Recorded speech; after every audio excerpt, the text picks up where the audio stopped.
उत्तराखंड राज्य का निर्माण 9 नवंबर 2000 को हुआ था। आने वाले 9 नवंबर को उत्तराखंड 24 साल का हो जाएगा। जिस अवधारणा को लेकर इस राज्य का निर्माण किया गया था, क्या वो अवधारणा पूरी हुई या उसमें कमियां रह गईं? इन सब बातों को लेकर संवाददाता शैलेंद्र कुमार पांडेय ने राज्य आंदोलनकारी और भाजपा विधायक विनोद चमोली से खास बातचीत की। 9 नवंबर 2000 को हुआ था। इस राज्य के निर्माण के लिए बहुत सारे आंदोलन हुए थे। कुछ लोगों ने शहादतें भी दी थी इस राज्य के निर्माण के लिए। लेकिन जिस अवधारणा को लेकर के इस राज्य का निर्माण हुआ था, क्या वह अवधारणा पूरी हुई?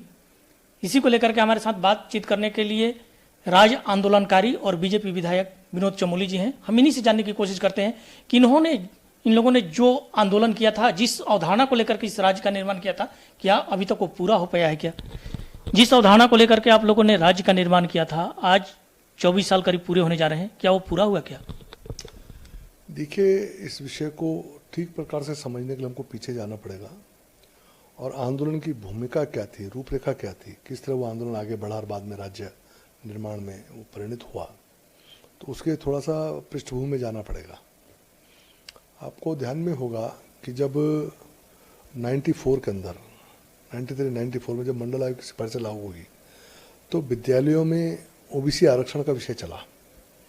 तो देहरादून में इस विषय को लेकर कॉलेजों में रेजिमेंट हुआ कि उन्होंने कहा, भाई इतना ओबीसी यहाँ नहीं है जितना आप आरक्षण देना चाहते हैं। तो कहीं ना कहीं वो जनरल की सीटें उसमें जाती।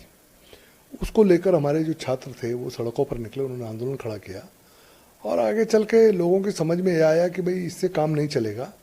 जब तक हमारा अपना राज्य नहीं बनेगा तब तक हमारी समस्याओं का समाधान नहीं हो पाएगा।